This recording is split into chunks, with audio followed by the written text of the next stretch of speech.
U.S. Constitution will be supplanted by the UN Charter and consigned to the ash heap of history, a useless relic of the past.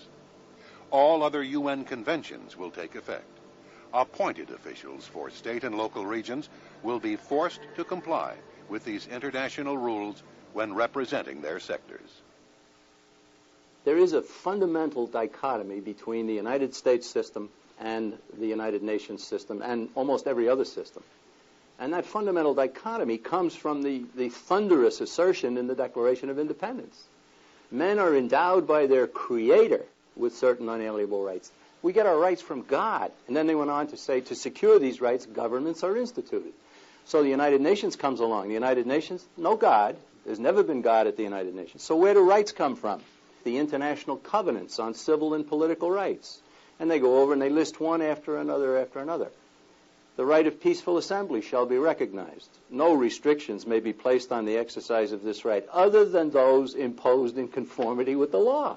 In other words, we pass a law, you don't have the right. The American system says rights come from God, says government should be limited, and then the Bill of Rights comes along and says Congress shall make no law respecting those fundamental rights. The difference between the U.S. system and the United Nations system couldn't be more obvious. Many years ago, when I was in high school and college, like millions of other Americans, I was an avid supporter of the United Nations. I believed all the many things that I had learned in grade school and in high school, that after World War II, the founders of the United Nations had come together to form this beneficent organization to create world harmony, brotherhood, peace, and understanding. And who could be opposed to that? It wasn't until later in my college years that I began reading the actual United Nations documents and books which were critical of the United Nations. I began to see the real problem, and it became very apparent to me that we were headed under the United Nations toward a convergence of countries into a global tyranny. Thus the title for my book, Global Tyranny, Step by Step. We were under the United Nations and under the rubric of world brotherhood and understanding, marching into an intended tyranny, and it is happening piecemeal, gradually, step by step. Tyranny is something which is fastened upon a people incrementally, because most people have sufficient sense that they can recognize a tyrannical proposal when it's made explicitly before them. The American perspective, as articulated by James Madison, is that you discern abuses in principle and you prevent the abuses by denying the principle.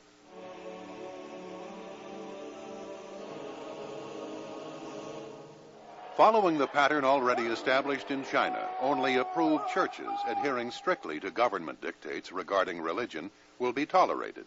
All churches desiring to remain independent of government compliance will be disbanded, their houses of worship converted to other uses, or simply burned to the ground, and their pastors incarcerated. Churches submitting to government regulation will be forced to modify their beliefs to conform with the anti-Christian attitude of the almighty state. No exceptions will be allowed.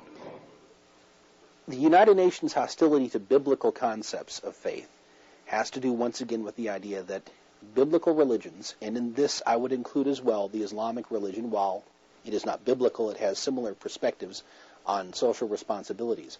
All these monotheistic faiths posit something to which the state is accountable, something to which the state ultimately will have to give a reckoning for its abuse of authority. To the extent that there is any doctrine which posits a loyalty higher than that which people have to the state is going to be hostile.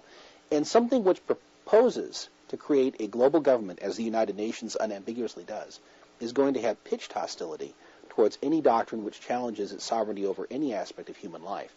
The one world religion will decide what ethical values they wish to see brought into each country, into each religion.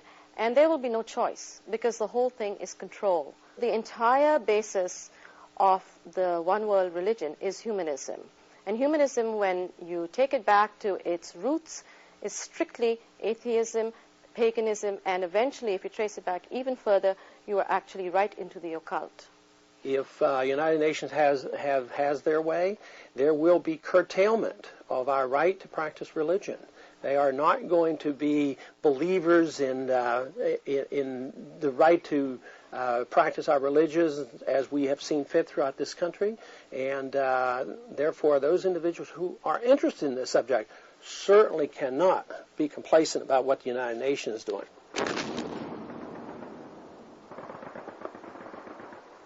It is certain that these new UN rules governing the American people won't come without resistance, but by then resistance will be futile. Citizens who attempt to defend whatever freedoms they have remaining will join the victims of the inevitable brutality and bloodbath carried out by a tyrannical UN dictatorship. For those still wondering if the United Nations would actually resort to such atrocities, consider for a moment the UN's lesser-known side.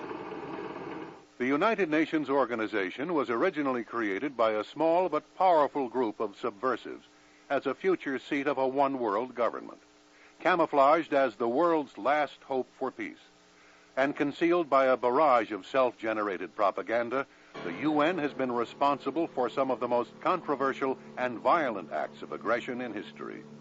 Since its founding in 1945, the UN has made gradual and significant progress toward the ultimate goal of its founders, world domination.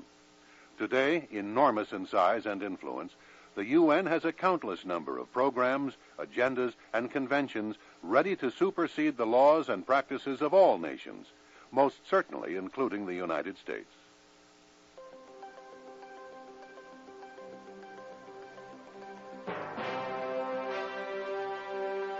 Fortunately, more and more Americans are beginning to see the wisdom of what the John Birch Society has been saying for well over 3.5 decades. Get us out of the UN. March 20th, 1997, Capitol Hill. Texas U.S. Representative Ron Paul introduces one of the most crucial bills regarding the future of freedom, the American Sovereignty Restoration Act. Its purpose, to provide for complete withdrawal of the United States from the United Nations. Well, I don't think we need the United Nations to be able to talk to other nations. The United Nations was established in 1945. We talked to a lot of nations before that. We have our embassies, we have our ambassadors, we can pick up a telephone these days and talk to whoever we want around the world. So I do not think that is a legitimate excuse. That is just an excuse to do the bad things that the United Nations does. Every year since we belong to the United Nations, we have lost a little bit of our sovereignty. And we're moving in that direction where eventually we will not have the United States of America and will be nothing more than a pawn of the United Nations.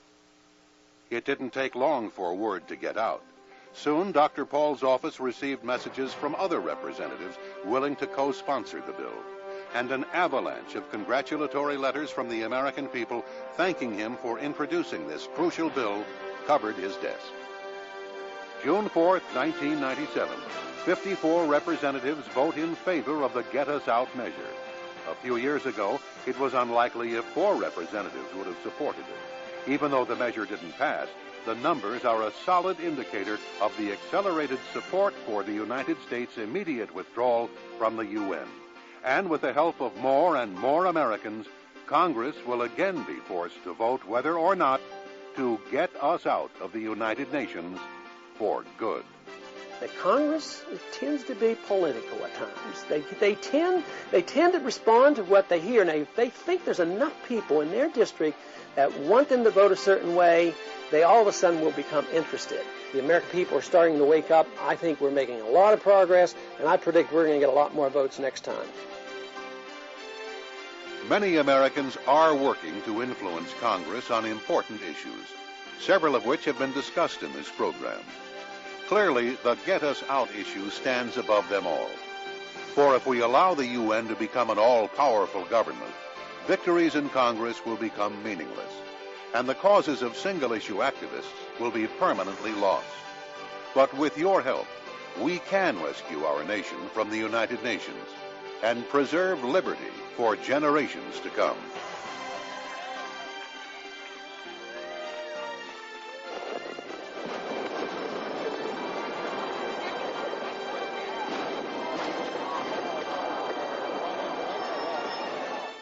Effective action is informed, organized action. For more information on the UN threat and what you can do to help get us out, call 1-800-JBS-USA1 today. Ask for the UN packet.